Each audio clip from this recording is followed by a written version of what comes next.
sobre arte y política, sobre todo la política de los propios museos. ¿Cómo puede ser el futuro de los museos, de sus colecciones y qué nociones tienen hoy en día los museos de audiencia o público? Estas son algunas cuestiones que abordarán. Clémentine Delis es comisaria y escritora, conocida por su trabajo sobre los futuros modelos de museos. Su último libro, El Museo Metabólico, ha sido publicado en español por la editorial Caniche en 2023. Actualmente es conservadora adjunta en el canal Centre Pompidou de Bruselas y profesora en la Académie Royale des Beaux-Arts de Bruselas. Amanda de la Garza es comisaria y historiadora del arte y desde principios de 2024 subdirectora artística del Museo Nacional Centro de Arte Reina Sofía. Bienvenidas y que disfrutéis con este último diálogo de nuestra noche franco-alemana.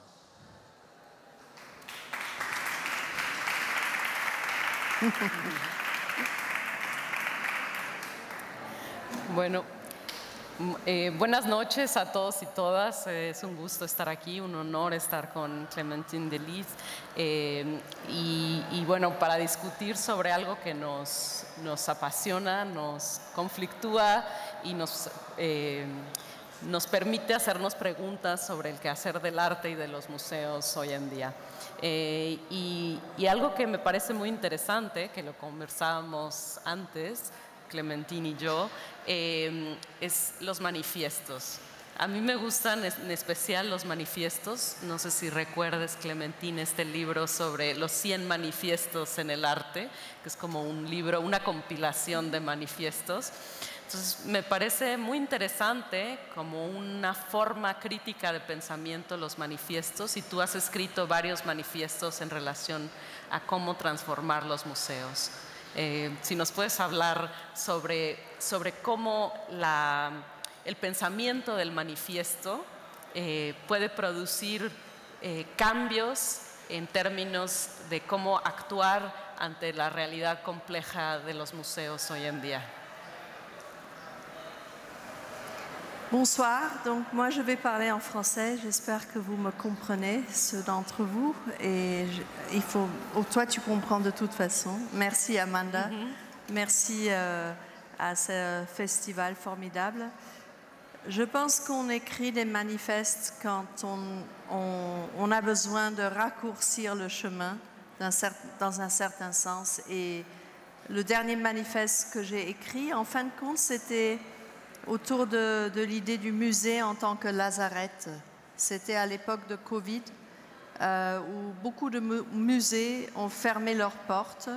Les artistes étaient légèrement énervés que leur exposition se décalait dans on ne sait pas quand. Et moi, je me suis dit qu'il fallait écrire un manifeste qui dirait que justement,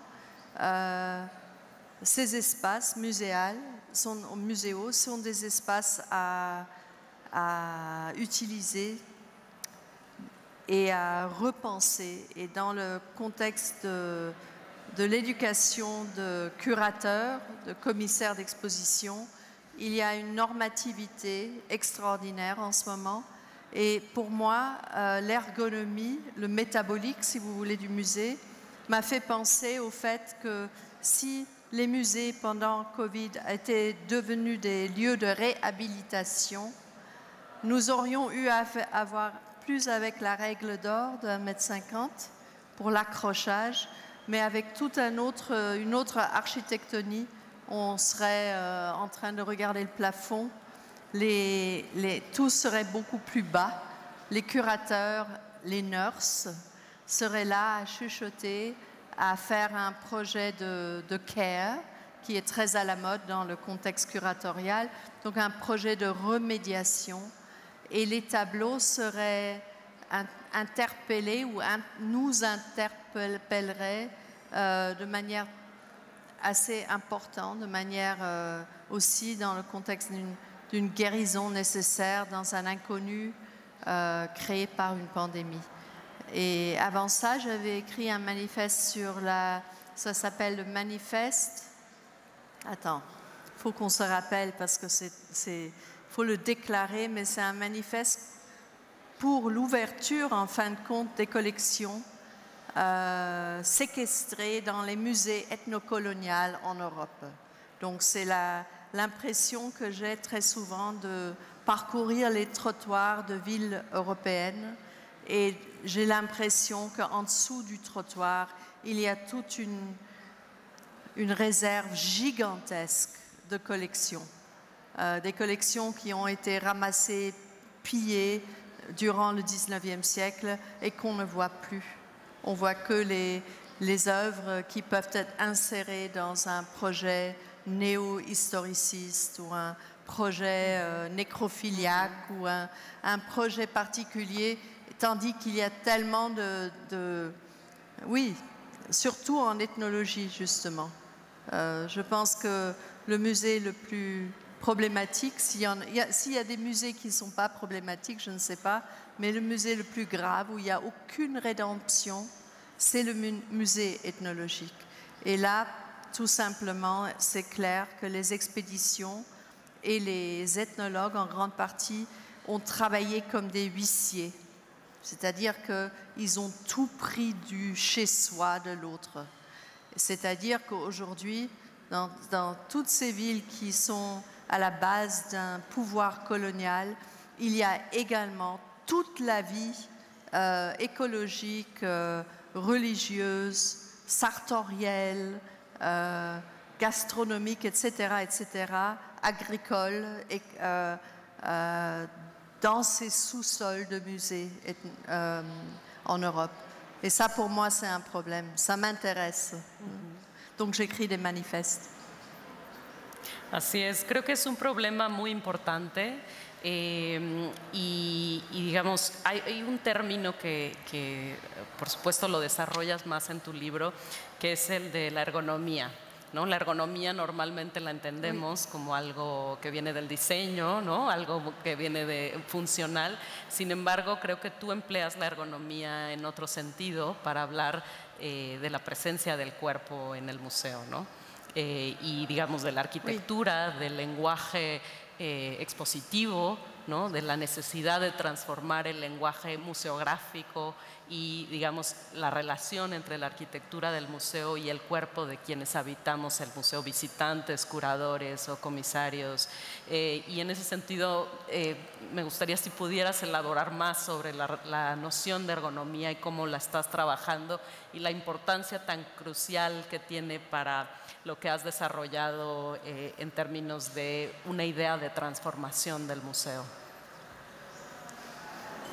Si après vous me dites ce que vous en pensez, de votre côté, comment vous voyez l'ergonomie du musée. Dans ce cas-là, je continue. Alors,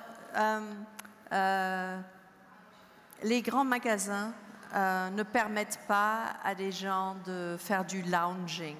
Hein. Il n'y a pas de bancs, de chaises, de sofas dans les grands magasins. Il y a les champagne bars, il y a les petits bars, les petits cafés où tu peux t'asseoir après avoir dépensé beaucoup d'argent. Mais l'impétus d'un grand magasin est de faire marcher les personnes parce qu'un consommateur est quelqu'un qui se déplace. C'est pareil avec les musées. C'est-à-dire que les musées et les grands magasins ont une historique germaine. Les deux se sont construits en même temps, que ce soit le Bon Marché à Paris ou les Galeries Lafayette ou Selfridges. C'est la même époque que la création de grands musées universels, même si ces musées ont des formulations qui prédatent la fin du XIXe siècle. Et aujourd'hui, nous sommes malheureusement revenus à une formulation de musée très consommatrice, c'est-à-dire que vous savez tous, on paye de l'argent, il y a une distribution de salles, il y a une architectonie, et donc l'architectonie et l'ergonomie vont ensemble. Ici, c'est très bizarre, dans ce théâtre, c'est un peu bâtardisé, mais ce n'est pas inintéressant dans le sens où il y a des espaces qui seraient pas peut-être utilisé comme ceci. Et moi, je m'intéresse au corps, non seulement des collections muséales, mais également le corps de la personne qui rend visite à une exposition, qui veut la regarder. Et je suis particulièrement intéressée par le fait que l'université, l'Académie des Beaux-Arts, y demande des examens d'entrée. Donc si tu veux étudier quelque chose par rapport même à la culture visuelle ou autre chose à l'université, tu as besoin d'avoir le bon examen, le baccalauréat, tout ce qu'il faut en Espagne aussi. Mais le musée, on te demande aucun diplôme. Tu peux rentrer, tu peux être illettré, mais tu as la possibilité de t'auto-enseigner, si tu veux. Tu as tout un potentiel là qui viendrait justement des collections. Et pour ça, il nous faut un autre mobilier. Il nous faut une ergonomie de corps qui rend la personne visiteuse plus sédentaire, que la personne puisse étudier des collections, disons, secondaires, qui n'ont rien à voir avec des chefs-d'œuvre, qui ne sont pas fixés dans un système sémantique, mais qui sont là dans une salle avec des tables où on s'assied pendant des heures parce que, bien sûr, le musée est un lieu de l'intellectuel démocratique et ce n'est pas un lieu de consommation pure et dure. Donc l'ergonomie, pour moi, c'est pouvoir se poser. Bueno, efectivamente, ¿no? Ya Alfred Barr, cuando la creación del MoMA pensaba en la vitrina, como la vitrina de consumo, como el modelo, digamos, esencial del consumo artístico y de la educación de la cultura del pueblo norteamericano en el arte o en esta, digamos, modernidad artística. Digamos, es un problema que me interesa mucho. En mi posición pasada como directora de un museo universitario en México y ahora en el Reina Sofía, justamente pienso mucho sobre la posibilidad de estar en el museo. El museo como capaz de ofrecer un espacio para estar, no solamente en donde lo central no es solo ver exposiciones.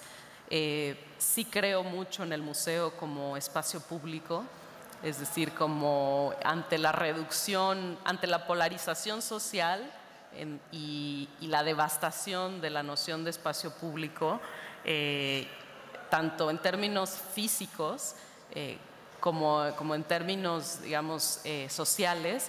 Creo que el museo se ha desplazado hacia ser uno de los últimos reductos que tiene ese potencial de ser un espacio público. Sin embargo, pienso mucho, por ejemplo, en cosas tan prácticas y tan sencillas como la resistencia absoluta que hay para tener sillas cómodas, para ver las obras, para ver piezas de video, y la resistencia total como si eso contaminase el espacio de exhibición. Entonces es una batalla constante que en cada lugar a donde voy intento empujar a los equipos a que piensen a ocupar los espacios. Por ejemplo, en el museo que dirigía en México, el MOAC, hay unas terrazas bellísimas, pero son terrazas que están hechas para que nadie esté, porque no tienen un lugar de sombra, no hay una silla donde sentarse. Entonces no son lugares de descanso, son lugares nuevamente para ser vistos, apreciados arquitectónicamente, pero no para estar, no cumplen esa función de después de ver una exposición tener un tiempo para estar. Y creo que efectivamente, como decías, Clementine, también después de la pandemia, estamos repensando mucho cuál es esa función o esas otras posibilidades que tiene el espacio del museo. Incluso en museos de arte contemporáneo, repensar la noción de cubo blanco y de qué manera, cuáles son, digamos, esta naturalización del cubo blanco, si puede, digamos, tener otra... Pero al mismo tiempo debo confesarte que a veces tengo miedo de ser demasiado naive, ¿no? Respecto de las posibilidades del museo y de si estos cambios pueden producir algo distinto. Por ejemplo, pienso mucho en la noción de experiencia, del museo como experiencia, pero luego me asaltan dudas porque la noción de experiencia ha sido enteramente cooptada por el capitalismo tecnológico hoy en día, ¿no? Es decir, vivimos un momento en donde todo el marketing está relacionado con la experiencia, con la vivencia del momento, etc.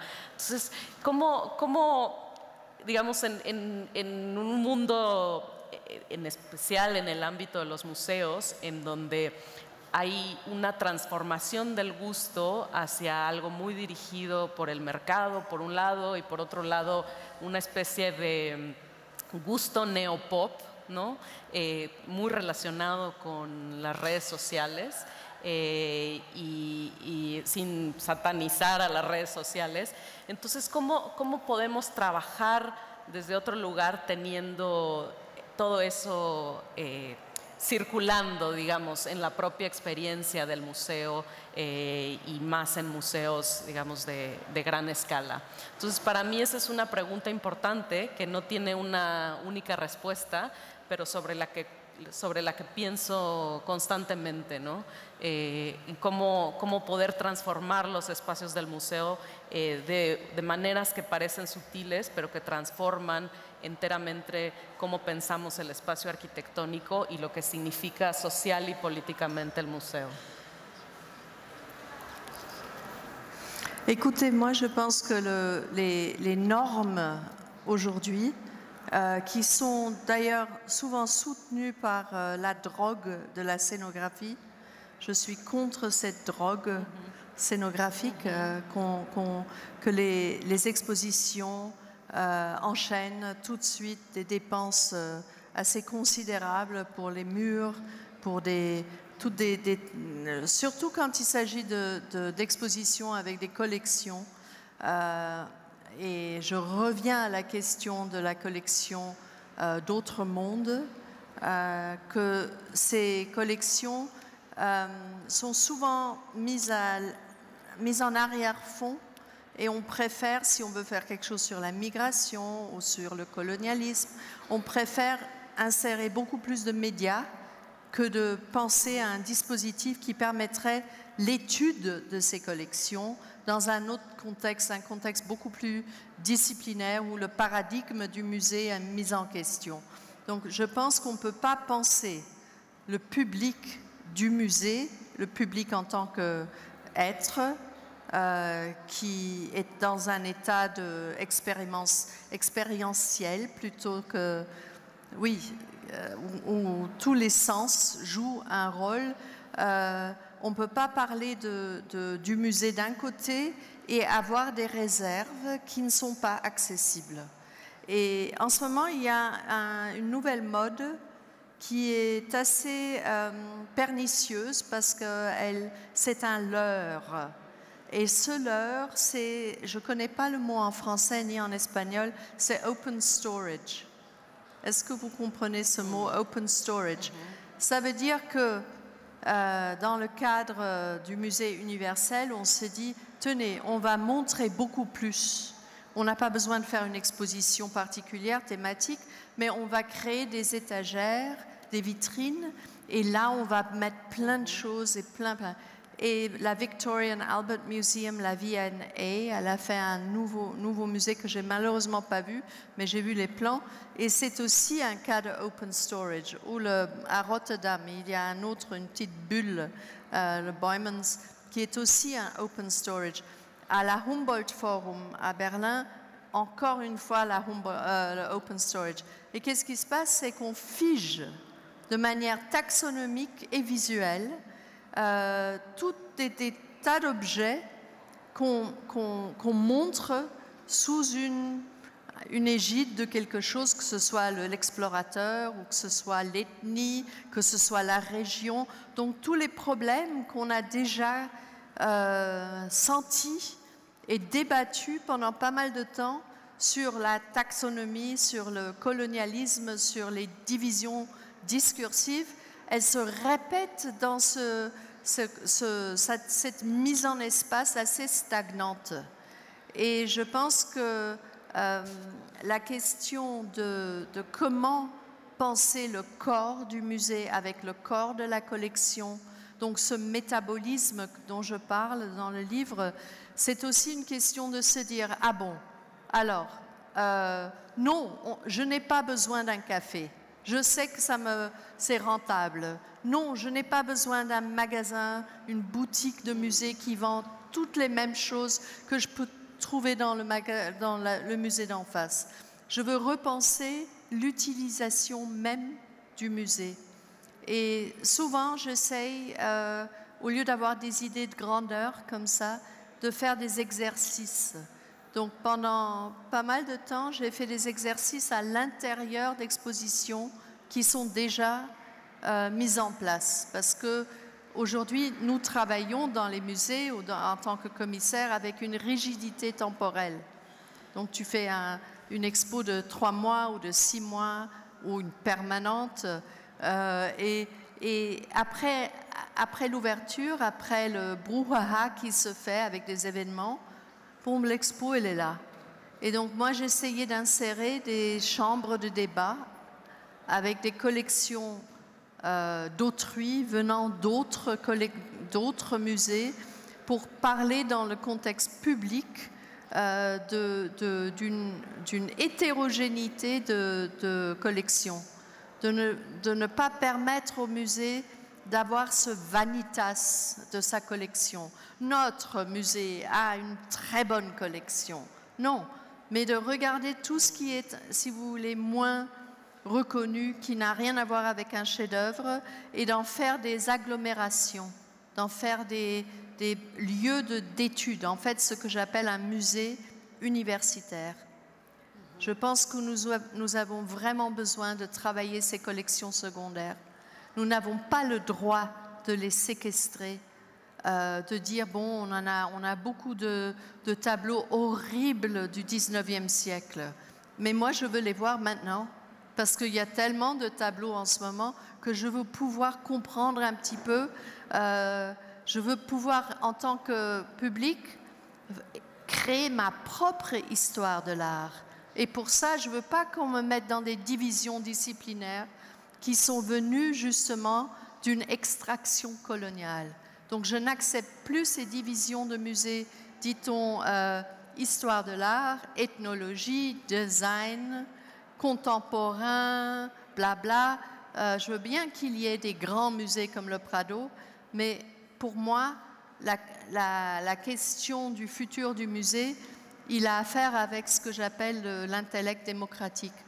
Et ça touche aussi à la façon de valoriser les collections, que ce soit des vieilles collections qui sont oubliées ou que ce soit l'achat de nouvelles choses. Et là, je voudrais te poser la question, quelle est l'éthique d'un musée comme la Reina Sofia qui commence dans le 19e siècle avec son collecte et qui aujourd'hui est confronté avec l'ordre presque d'acheter de partout dans le monde.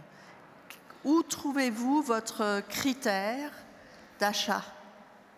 Comment faites-vous pour... et dans tout ça, quel est le rôle de l'artiste qui vit? Pas l'artiste qui est mort et dont on fait une belle expo archiviste nécrophiliaque, mais l'artiste qui est en vie. Comment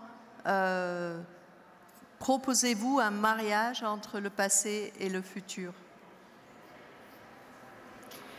Bueno, creo que es una pregunta interesante en el sentido de que la colección del Reina Sofía comienza fines, como decía Clementine, del siglo XIX y de hecho, bueno, hay un interés ahora por nosotros en estudiar ese fin de siglo, ¿no? Creo que volviendo a esta idea que planteabas de las colecciones secundarias y su importancia, a mí un tipo de exposición que me interesa mucho en particular es aquella que habla del zeitgeist, ¿no? Digamos, en la que puedes tomar la temperatura de una época y de una historia de las ideas a partir del arte. Y que, digamos, en donde estas obras secundarias son muy importantes para entender, porque en realidad este zeitgeist no se constituye de las grandes obras, sino digamos, de lo secundario y lo satelital, ¿no? Las grandes obras son algo, digamos, excepcional dentro de ese momento histórico, y creo que es algo interesante y que además en el futuro queremos retomar en el Reina, de investigar, digamos, este fin del siglo XIX, ¿no? Que es como el anuncio de un nuevo mundo que no se ha terminado de construir, ¿no? Y que anuncia la modernidad y al mismo tiempo, digamos, tiene esta gran relevancia histórica.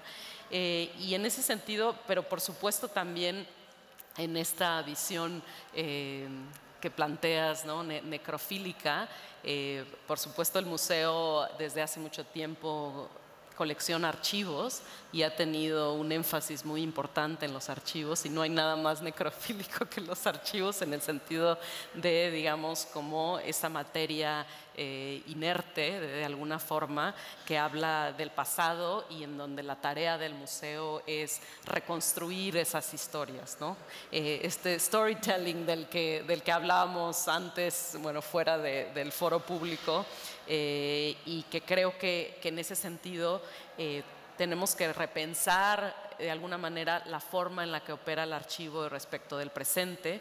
Y por otro lado, el museo, como saben, pues tiene el Palacio de Cristal y el Palacio Velázquez en el Retiro, en medio de un parque público, que ese es algo bastante peculiar para un museo como el Reina Sofía, y ese, digamos, para mí es el motor vivo del museo. Por supuesto, hay muchas exposiciones que han sido fundamentales en las salas tanto de Nouvel, del nuevo edificio, como del edificio Sabatini, porque el Palacio de Cristal exclusivamente exhibe artistas vivos que hacen por comisión una obra que dialoga con el espacio vivo.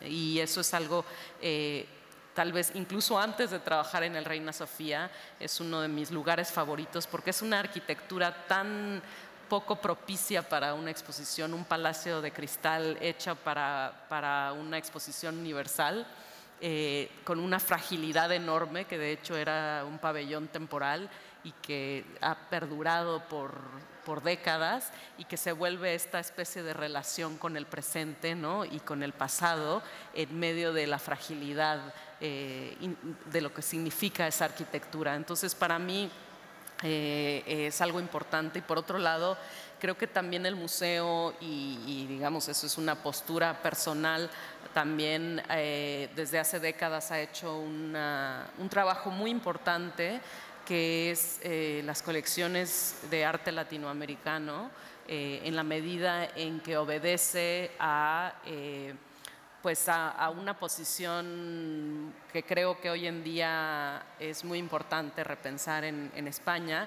que es digamos, como no nada más repensar la historia colonial, sino repensar el presente y cómo esa historia colonial está todo el tiempo reverberando en la sociedad española actual, es decir, cómo es en su diversidad cultural, en sus contradicciones, en los conflictos existentes. Entonces el museo, en ese sentido, tiene una tarea que ha venido haciendo y que ha sido puntera mucho antes de que se planteara institucionalmente o políticamente la noción, digamos, de colonizar los museos.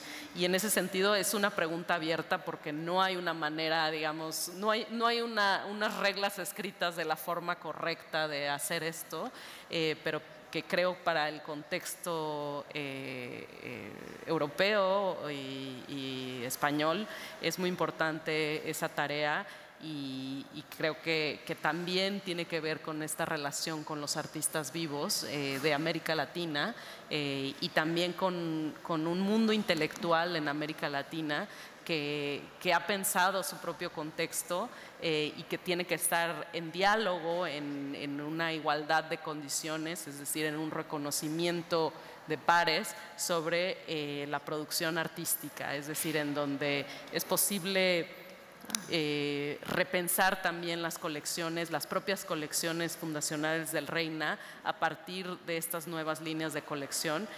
Sin embargo, hay un tema que me interesa mucho porque digamos que en la idea de colonización de los museos existe una noción de encontrar otros relatos, ¿no? Another storytelling, ¿no? Como reescribir la historia de alguna manera. Y creo que tú tienes una postura muy crítica sobre la propia noción de relato o de storytelling, ¿no?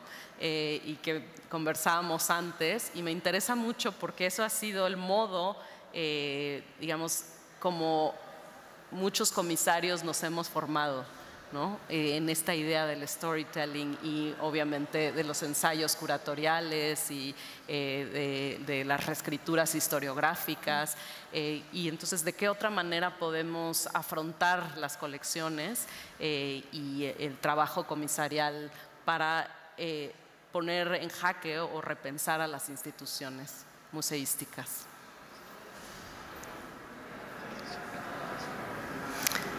Personnellement, la question du décolonial, c'est un point qui, c'est un paradigm shift comme on a eu en 89, c'est-à-dire qu'après 89 et plusieurs événements politiques importants, il y a aussi eu une ouverture, un floodgate qui s'est ouvert par rapport à l'art global.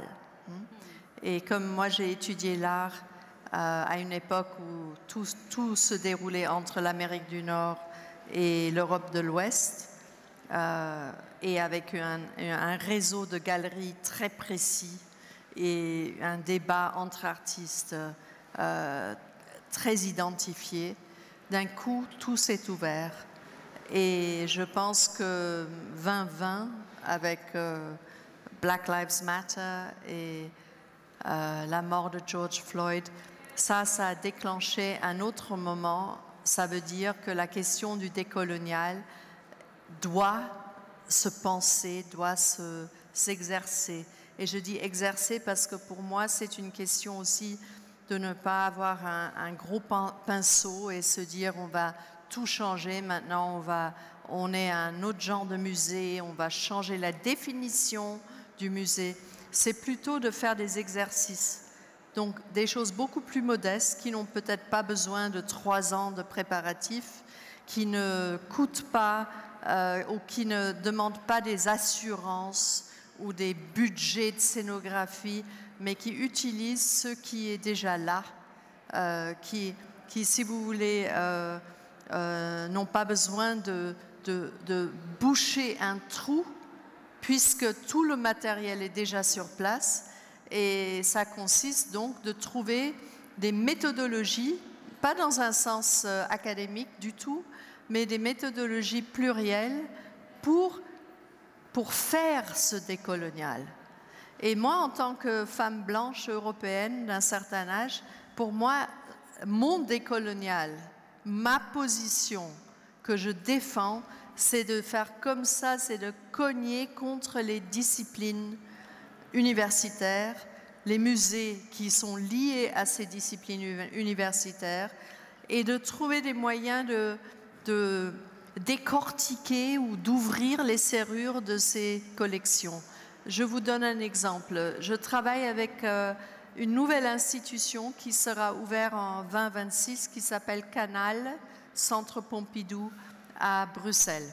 Et je suis curator at large. Et on m'a donné free rein, on m'a donné la liberté de faire des recherches comme je voudrais, dans les musées à Bruxelles. Alors, je suis allée voir le musée d'Africa, je suis allée voir le musée de la médecine, le musée de la mode, le musée du design, le musée art et histoire, le musée... il y en a beaucoup. Le musée de l'érotisme. Puis je me suis dit, après un certain moment, que je voulais rentrer dans les réserves, mais bien sûr, il faut toujours pouvoir accrocher le curateur, le conservateur. Si tu rentres dans une collection qui peut être très grande et tu dis « Oh, j'aimerais regarder ce que vous avez ah, », vous êtes le diable, vous n'êtes pas apprécié. Alors je me suis dit, et ça a à faire, je ne ferais pas la même chose à Madrid. Si je rentrais ici dans les collections, je trouverais une autre idiome. Mais à Bruxelles, j'ai pensé au piège, au leurre, au détournement, au trompe-l'œil, à la factice, au masque, au conman, à toutes ces permutations de pièges.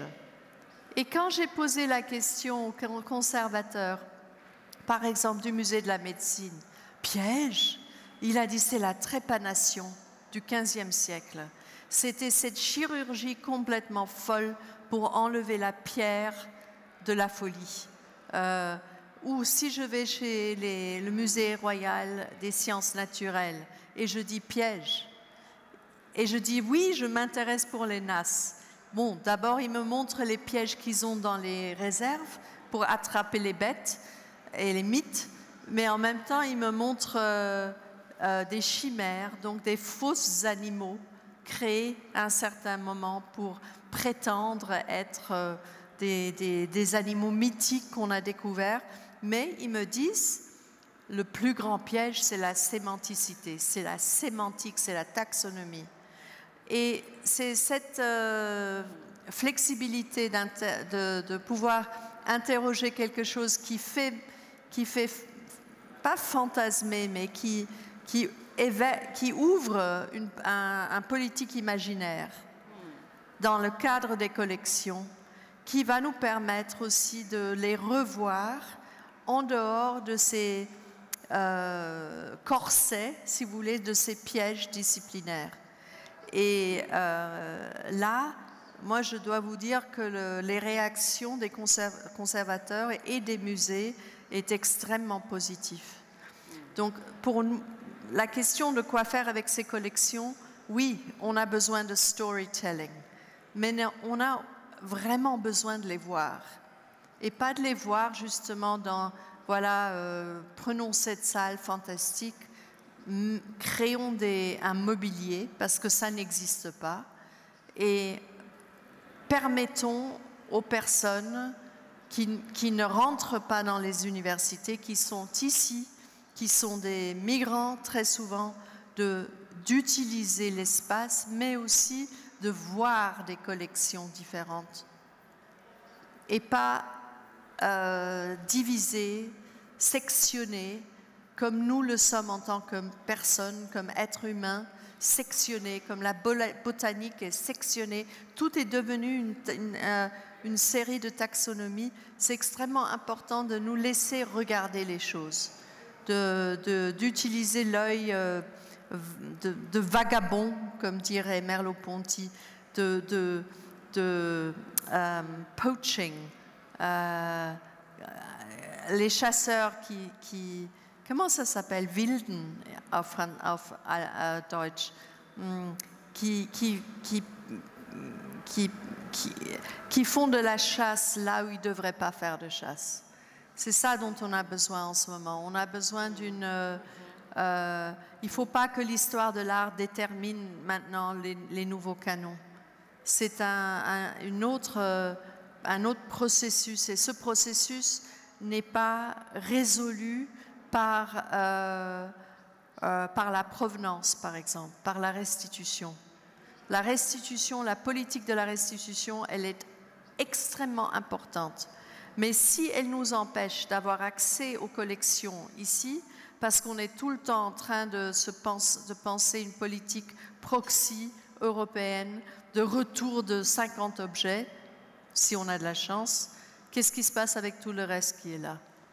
Et le problème, finalement, tu en as parlé au début, c'est un problème presque, je dirais, architectonique, ergonomique, c'est-à-dire qu'on a besoin de changer la manière dont nous, en tant qu'êtres humains, vivons les musées.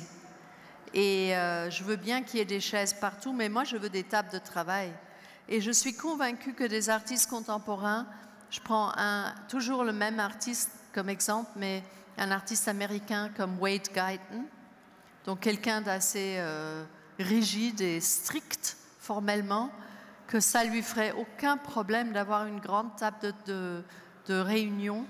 Et si on regarde le travail de Lubena Himid, qui vient justement de gagner le prix Lasnik à Vienne, un grand prix de 50 000 € avec une exposition à UCCA à Beijing.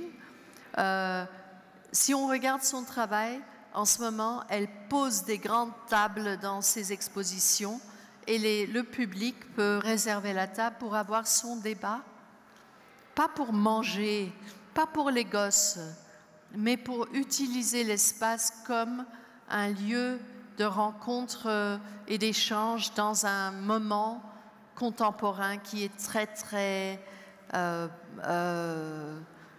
vicieux, quoi, qui n'est pas ouvert. Ça, pour moi, c'est la politique des musées futurs.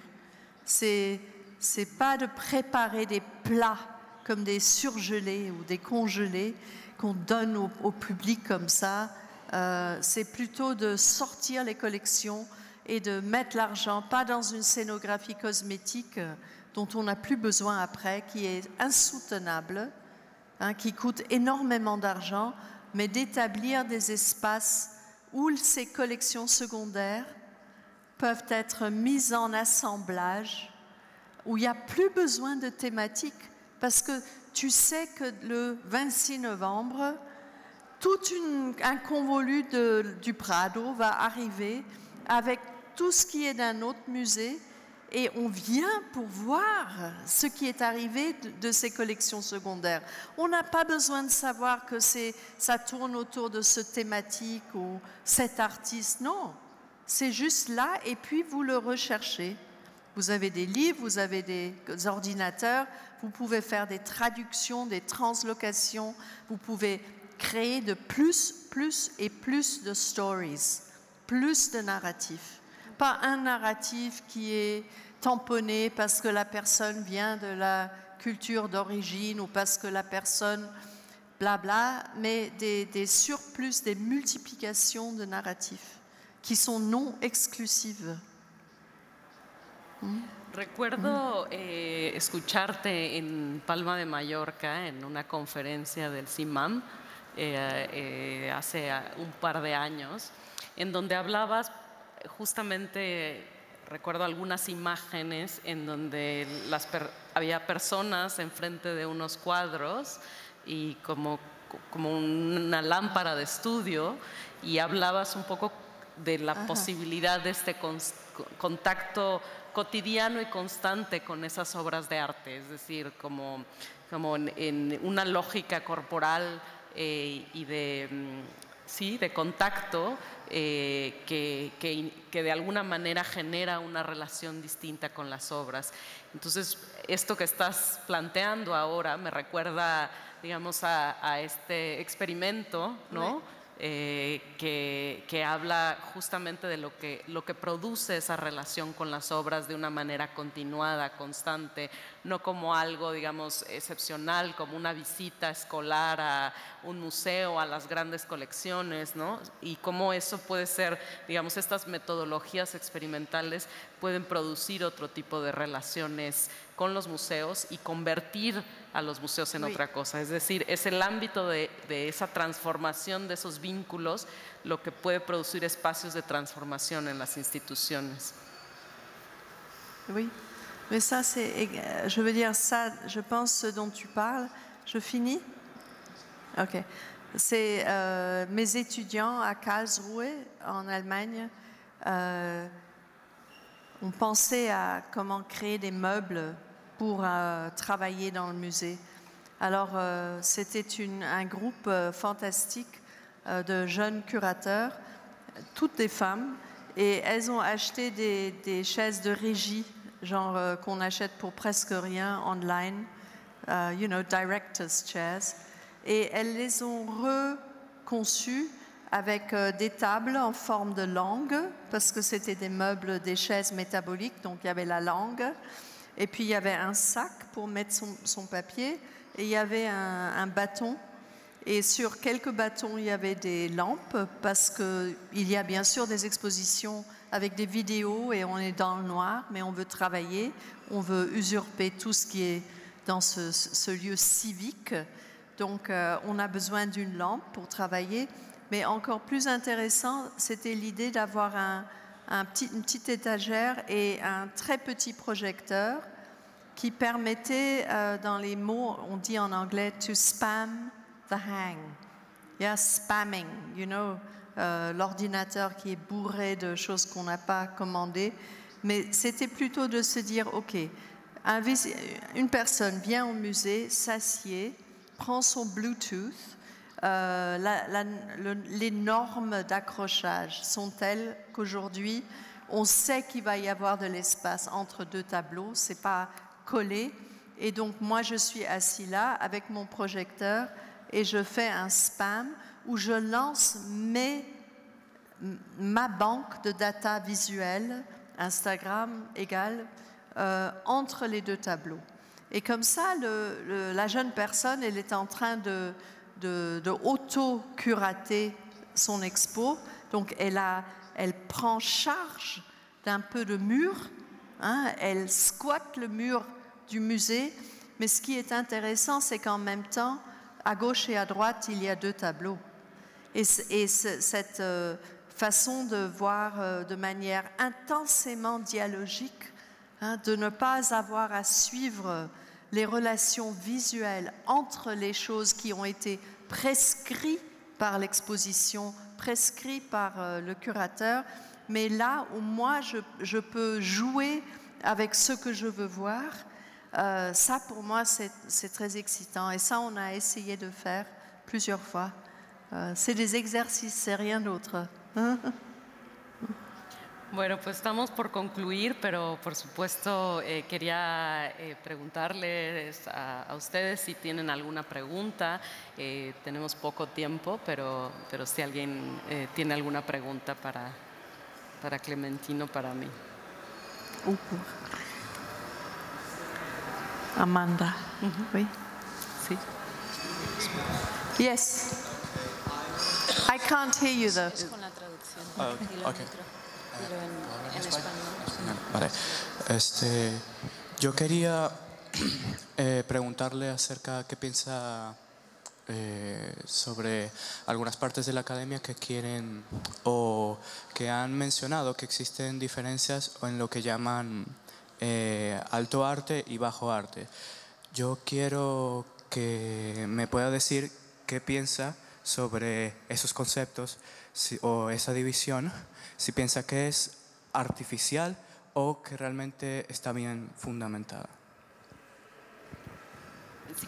Si alguien más tiene otra pregunta, podemos reunir las preguntas para poder dar respuesta. No sé si alguien más tenga una pregunta. Je réponds? Oui. Je réponds alors pour ne pas perdre du temps. Do you want me to speak in English rather than French? Yeah? Do you understand French? Je pense que ces divisions, ces polarités, bien sûr l'autre polarité c'est le soi-disant ethnologique et le soi-disant le canon de l'histoire de l'art. Pour moi c'est des choses contre lesquelles je me bats. Donc je ne dis pas que tout est art avec un grand A. Je pense qu'il y a des discours, des débats, des argumentations qui sont assez précis mais dans différents lieux et dans différents cercles, si on peut parler de cercles, qui sont souvent reflétés dans le passé avec ces collections différentes. Et je voudrais plutôt trouver des moyens d'effriter ou de fragmenter ces divisions high-low, art, craft, en montrant plus. Parce qu'une polarité, pour moi, elle doit se fracturer par rapport à plus de deux choses. Et donc, quand je montrerai ou quand je ferai une exposition avec des collections, il n'y aurait jamais que deux. Il faudrait toujours un troisième pour déstabiliser ces binaires, ces systèmes binaires ou des polarizations. Sí, en ese sentido creo que ya lo mencionaba Clementine, digamos, esta apertura a entender cómo, por ejemplo, en las comunidades indígenas, la distinción entre arte y artesanía son categorías que no funcionan de esa manera en términos del pensamiento y digamos, es muy interesante, por ejemplo, el caso del nuevo Museo de Arte Sámi en Noruega, en donde este Museo de Arte Sámi, que no está en Oslo, sino está en una de las provincias de los territorios Sámi, está trabajando desde este otro lugar que no es una división tan tajante entre arte y artesanía, y como este tipo de, digamos, de semántica está puesta en crisis y puede, digamos, no significa que no haya artistas que participan del circuito contemporáneo, simplemente que operan simultáneamente en dos espacios, un lugar en donde no operan esas categorías y por otro lado participan del circuito internacional del arte que opera bajo esas categorías. Entonces yo creo que hoy en día hay discusiones muy interesantes. A mí cada vez me parece que en el caso del arte contemporáneo forma parte de la cultura popular en cierta medida, es decir, el arte contemporáneo se ha incorporado de alguna manera a una noción de masificación y de un cierto gusto cultural que se ha transversalizado. Y un ejemplo claro de eso es la filtración absoluta que ha tenido la palabra curaduría o comisariado, que ha sido desplazada por completo del ámbito disciplinar de las artes hacia un ámbito mucho más complejo. Que claro, eso tiene otras consecuencias y hay que pensarlas críticamente, pero digamos que vivimos un momento en donde esas categorías están cambiando en cómo se pensaron, digamos, originalmente, también asociadas a una, digamos, pues sí, una visión de, digamos, como muy particular sobre las estructuras sociales y, digamos, el funcionamiento de la sociedad. Y ahora, bueno, pues de diferentes maneras esto se está repensando, o más que repensando, está existiendo de una manera distinta. Oui, mais il faut quand même rajouter qu'une grande partie de ce qu'on pense avoir été comme avant est déjà contextualisé par l'ethnologie. Et c'est extrêmement compliqué ce problème de contexte. Et oui, c'est... Moi, je pense qu'il faut que nous essayions de trouver d'autres systèmes herméneutique, si tu veux, pour comprendre, pour défaire les représentations, qu'elles soient esthétiques, sociales, etc. Mais je pense qu'en fin de compte, c'est des cercles de personnes qui font l'art. Les collections sont là pour qu'on ait un certain agencement que nous déclenchons. Et tous les objets peuvent être déclenchés par des personnes différentes, que ce soit des artisans ou des artistes ou des personnes d'un pays ou d'un autre. Mais dès qu'on retourne, qu'on réessaye de réifier les catégories anciennes, les taxonomies anciennes, on retombe sur la contextualisation ethnologique ou sur le canon de l'histoire de l'art. Et c'est là où je dois dire que le discours de l'art contemporain, pour moi, c'est le plus important parce que et je reviens au rôle de l'artiste. Quel est le rôle de l'artiste aujourd'hui dans ce contexte du musée, de l'art, de la politique? On parle beaucoup plus d'exposition aujourd'hui et de biennale et d'événements, l'événementiel, de performance. Mais le rôle même de l'artiste, il ne m'est pas clair en ce moment. Et donc je pense aux objets presque comme un Family Constellation Therapy. Je pense à des alibis pour mieux comprendre non seulement l'état de la société, mais quoi faire avec ces histoires de l'art qui ont été négligées ou qui sont encadrées dans une polémique qui fait plus de sens aujourd'hui. Le fait est qu'il y a beaucoup trop de collections, même si on collectionne encore, il n'y a pas assez de circulation. Par exemple, on ne sait pas la valeur réelle des objets qui sont d'autres cultures, qui sont séquestrés dans ces musées ethnologiques. Sans circulation, tu ne peux pas avoir de valeur. Et donc, il y a comme un cercle vicieux qui réifie,